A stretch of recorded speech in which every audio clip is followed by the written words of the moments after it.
Hey there, pioneers! In this video, I'm going to show you how to make fiber in Subnautica 2. Fiber is an early game material used for crafting basic tools and consumables. One early example is the basic fins, which are an essential upgrade that requires fiber to craft.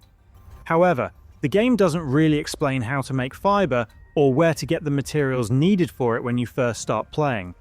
To make fiber, the first thing you need to do is craft the survival multi-tool. Once you've crafted the survival multi-tool, dive into the ocean and look for these plant-based life forms called whip gorgons. Use your multi-tool to break down the plants, which will give you fibrous pulp. After gathering enough fibrous pulp, head back to your life pod, use the fabricator and craft the fiber.